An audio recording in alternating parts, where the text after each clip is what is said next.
일본 도요타 자동차는 딜라와 경제특구에서 공장 가동이 19개월 이상 지연되고 있는 가운데 경제특구관리위원회에 2022년 9월부터 공장을 가동한다고 보고하였다고 합니다.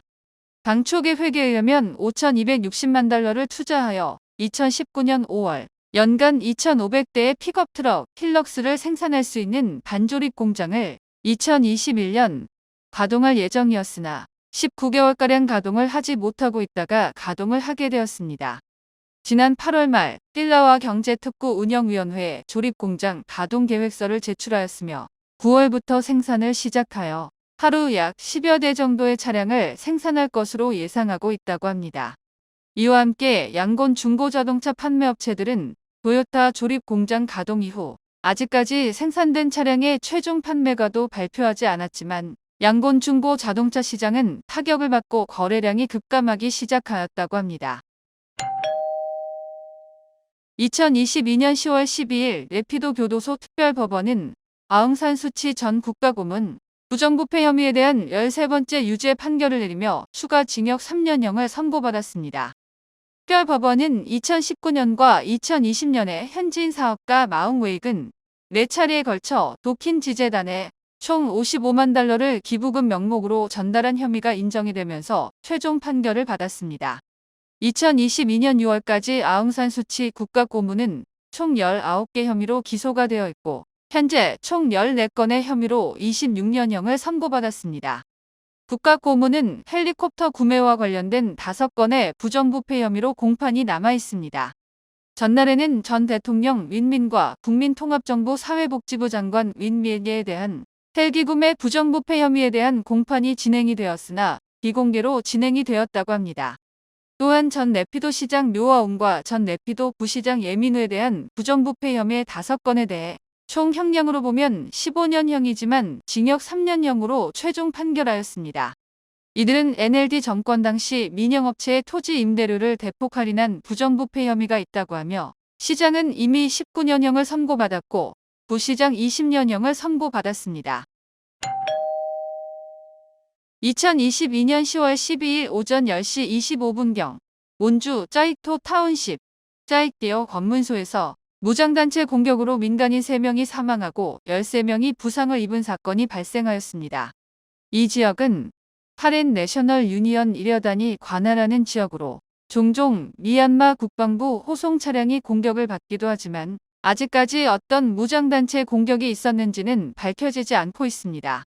반면 국가관리위원회의 발표 내용에 따르면 자체 조사 결과 짜익도 타운십에 있는 한 마을에서 국민방위군 12명이 차량에서 내리는 것을 목격한 주민들의 증언을 확보하였다고 합니다.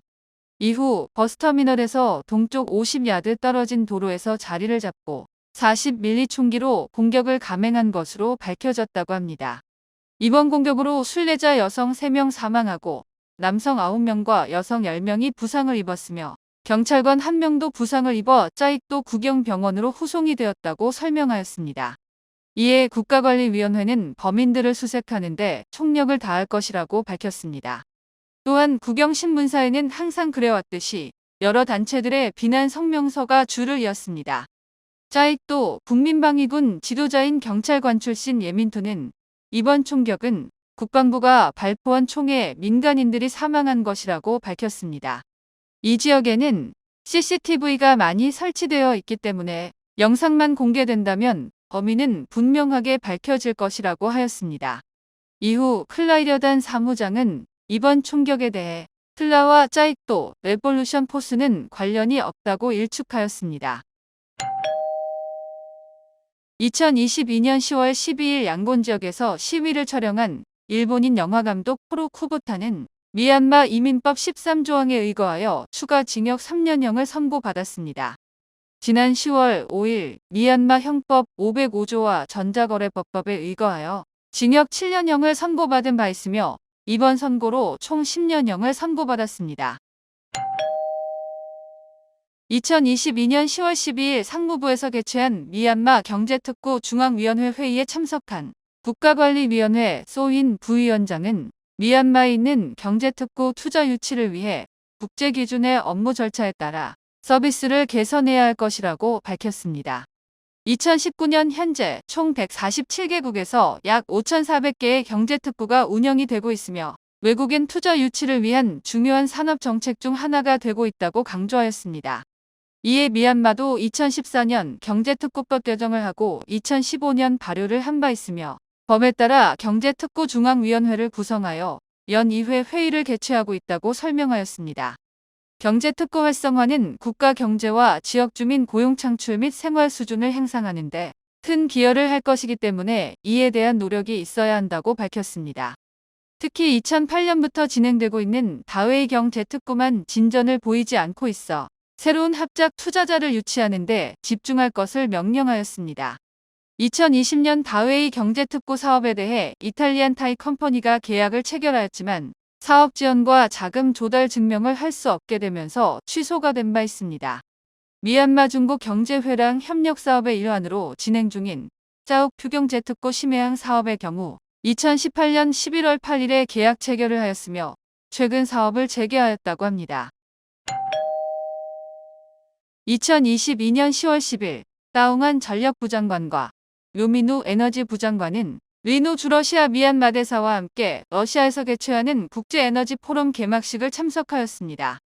행사에서 미얀마 대표단은 조직위원회와 만남을 가지며 에너지 생산 방안에 대해 논의를 하고 다른 러시아 관료들을 만나 미얀마 원유 시추 및 정유 공장, 비료 공장, 유전 설비 수출 방안에 대해서도 논의하며 러시아 투자자들의 미얀마 진출 방안을 모색하였다고 합니다.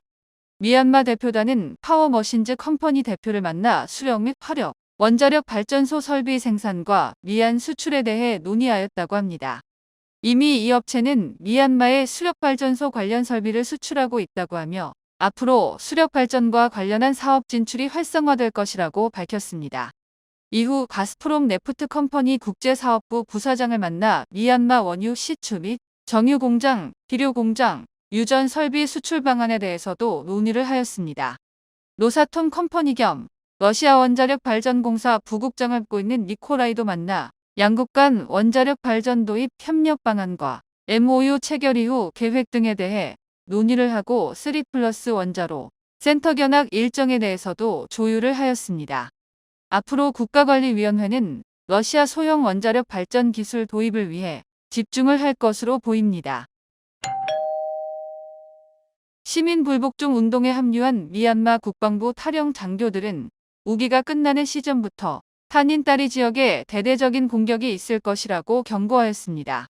미얀마 국방부는 6회 공군을 총동원하여 저항 세력이 있는 지역을 중심으로 공격을 할 계획을 가지며 이미 탄약과 항공 연료를 수로를 이용하여 운송하고 있다고 설명하였습니다.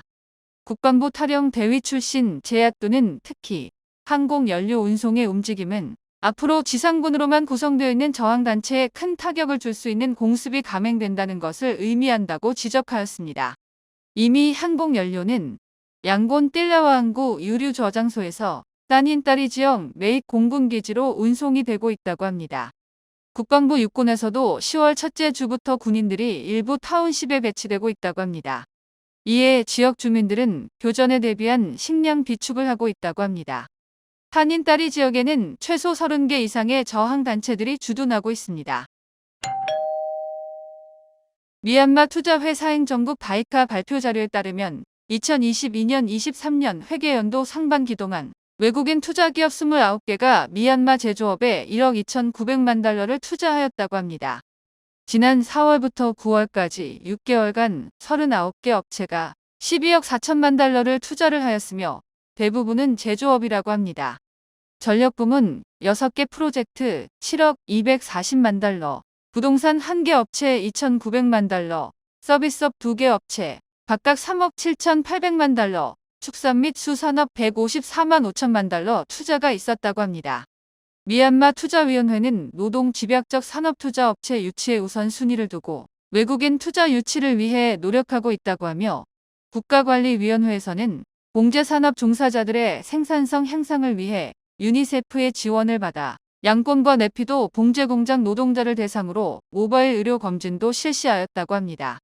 미얀마 봉제협회에서도 유니세프 지원을 받아 2022년 7월부터 노동법 교육, 및 WCC 직장조정위원회에 대한 교육 프로그램을 진행하였으며 11월에는 봉제 산업 자체 컴플라이언스 평가 시스템을 구축하여 미얀마에 운영되는 봉제 공장에 대한 노동권 개선을 하기 위한 노력을 하고 있습니다.